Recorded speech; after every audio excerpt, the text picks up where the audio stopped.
Hey guys, Swikit here with a new Call of Duty video. In this video, we're going to touch on skill-based matchmaking, also known as SBMM. And this is coming from a player who's been playing with the aim to dominate lobbies ever since Black Ops 4 in 2018. Now, before I start, I want to make one thing very clear. I'm from Singapore, and this is going to be very important down the road because it only makes this skill-based matchmaking fiasco worse for me. First and foremost, I want to denote that I'm no top 250 player. I'm relatively decent at Call of Duty since Black Ops 4, and ever since then I have continually gotten better up until now where I'm at. And in Black Ops 7, I sport a rather reasonable elimination death ratio of 2. But the problem I have with the franchise is, of course, skill-based matchmaking, because what it does, as many will attest, is it takes your recent performance into account, and this is my big deal with the algorithm.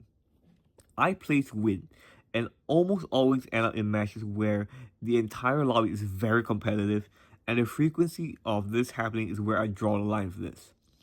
I don't mind the occasional competitive match, in fact, I like it that way, but when it's happening every single match, it burns me out, and it's gotten so bad that I've transitioned to being a mostly zombies player because there, I'm not fighting the algorithm trying to make me play as much as possible.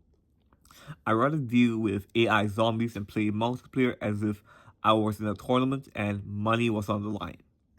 Plus, I'm in public matches where they don't even show my skill, and before Black Ops 7 launched, Treyarch swore that they use the exact same matchmaking from the open beta, but this I highly doubt. From an outsider's perspective, the matchmaking used in the open beta was close to the pre-Modern Warfare 2019 matchmaking, and I just don't feel it that way. In fact, the current matchmaking system in the current build of Black Ops 7 feels no different from the modern matchmaking system that has launched in Modern Warfare 2019, and I'm really sick of this. Being a half-decent player who's also solo 100% of the time, I experience horrid matchmaking all the time. And I experience matches where I'm the only decent player and I have a bunch of useless teammates, as well as matches where it's just super competitive and I never ever catch a break. And this is wearing me down because it's just so constant. Back in Black Ops 4, the last game before this matchmaking change happened, some games would be easy, some games would be hard, but most of them would be pretty average. And that's what I really miss about that game, despite the specialist spam that Black Ops 4 had. I will note that it was the last Call of Duty game where I felt being good at the game felt rewarding because I would be able to dominate lobbies and essentially use my skill against less experienced players. So it's sort of a totem pole effect where I started as a bad player, I was dominated by good players, I got better, and now it's my turn to dominate on those worse than me. And one day it will be their turn too. So it's a never-ending cycle, and that's how Call of Duty has always been ever since Modern Warfare 2019 anyway. But where it is now, being good means I'll get placed into higher skill lobbies and constantly have to be on my A game using a meta setup, else I'll get trashed by the enemy team. And the issue here is repetitiveness, as I said. I don't mind having to play hard every now and then, but when it's happening on a game-to-game basis, it wears me down so much. So much to the point that I've moved to zombies because there, I don't need to play this hard. And one thing I want to note as well is that if you were to play very badly, the game will throw you a pity lobby and you'll be able to do very well as a result. But once you do well there, you're just back to the same old competitive lobby. So assuming I don't want to soft reverse boost, it's basically an endless game of playing hard lobby for me, which I don't like. And as for what Treyarch said about the matchmaking being the same as the open beta, I really don't buy it. I still see people playing super hard in almost every lobby I get myself into, and mind you, I don't soft reverse boost by getting myself killed a ton. And I also have not seen a solo player below Prestige 1 for many months.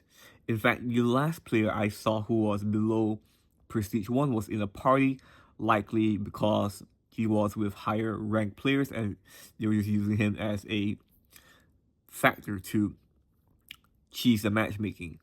And also, I tried making new accounts to see how the game would treat new players, and lo and behold, they get thrown into the mix with even Prestige Masters.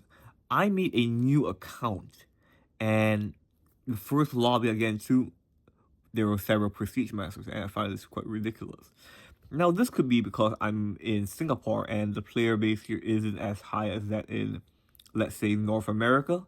But this leads me to my second problem with the system, and this is the tendency of it to sacrifice my connection and not actually listen to the ping is king statements that the various studios have promised me as a player. What I mean by this is I rarely ever see a game on the closest server to me here in Singapore with a ping of 2 to 3 milliseconds. I often see games on the next best server located in Hong Kong with a ping of around 40 milliseconds. And in the worst cases, I see games in Seoul, South Korea, Tokyo, Japan, Sydney, Australia, and even Bahrain. So to my knowledge, the game has no issue making me play on ping that's 80 milliseconds or higher, just so I'm in a better skill match, and not letting me play on the local Singapore server all the time because probably my skill is not suitable for the games that are hosted here. And I refuse to believe people who are going to tell me that there are insufficient players on the Singapore server, especially because when when I search for matches, I search for popular game modes such as Nuketown 24/7 and 6v6 Face Off, and I also do so on the weekend when the player base should be at its peak. And all of this is ridiculous. And for those who want to tell me that the ping is not that big of a deal, let me paint you a picture. Let's say I'm on the Tokyo server with a ping of 100 milliseconds. And what this means is that every action I make in-game is delayed by 100 milliseconds. And this includes my time to kill, which is the most important thing. So for a gun, for instance, that kills in 300 milliseconds, I would have to add 100 milliseconds more. And my actual time to kill then would be 400 milliseconds. And what this means is that in a face-to-face gunfight against someone using the exact same gun as me and we react both at the same time, those who live closer to the server than I do will be able to kill me before I can kill them just because of that delay. Americans and Europeans who make up the majority of the Call of Duty player base don't and won't ever understand the plight of those who are in Asia, South America, Oceania, and Africa, who have to contend with this server fiasco in Call of Duty. In North America, there are servers peppered all over the continent, as I will highlight in a photo that I found from NetDuma.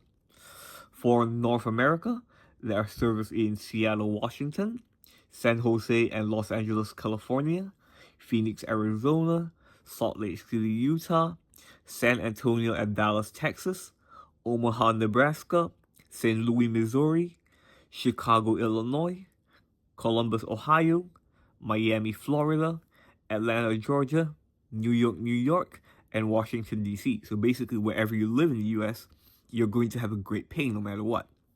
And the same thing applies for Europe because there are servers in London, England, Paris, France, Frankfurt, Germany, Amsterdam, the Netherlands, Milan, Italy, Warsaw, Poland, Stockholm, Sweden, Madrid, Spain, and Helsinki, Finland.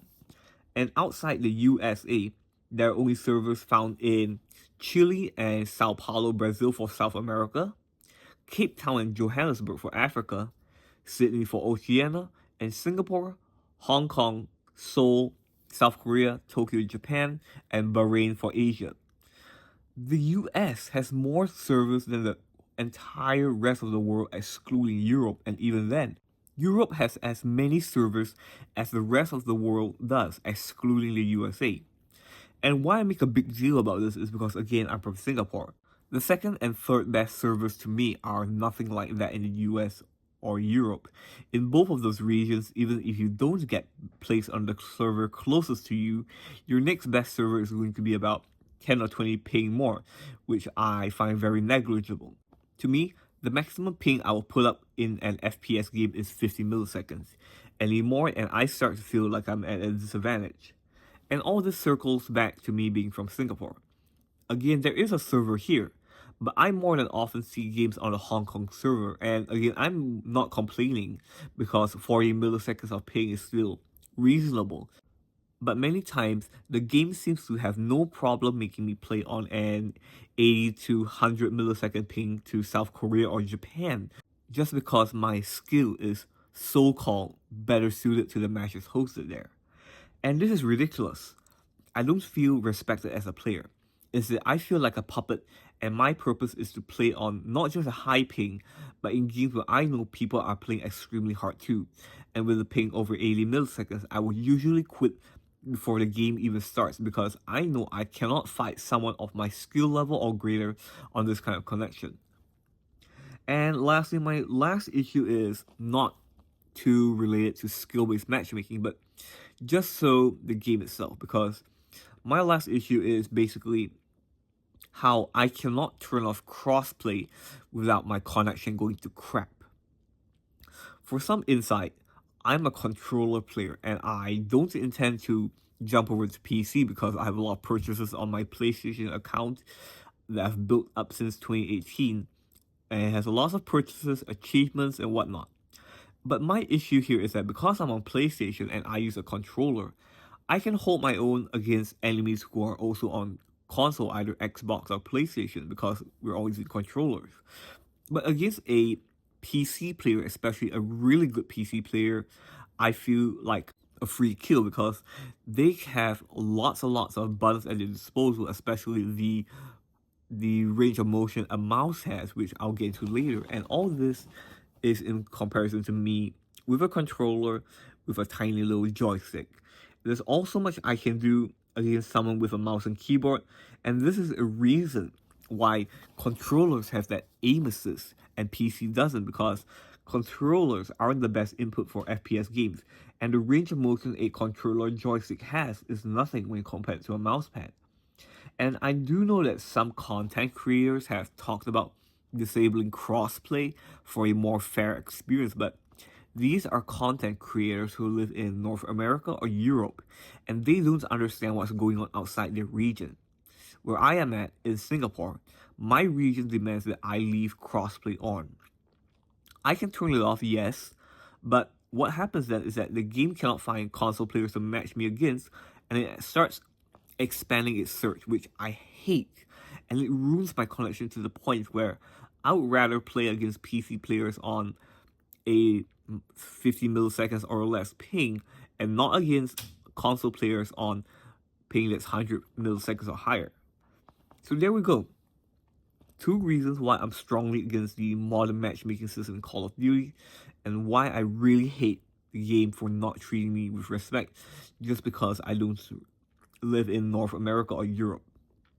To recap, reason 1 is because matches get repetitive, getting better doesn't reflect my performance when I'm constantly getting placed against better players or those equal to my skill level. Secondly, because my connection seems to be sacrificed in favor of me being matched based on my skill and not because ping is king. And lastly, because the game itself doesn't let me disable crossplay without my connection taking a massive hit. And for that last reason, the most easy solution I can think that the game should just give me is a ping limiter.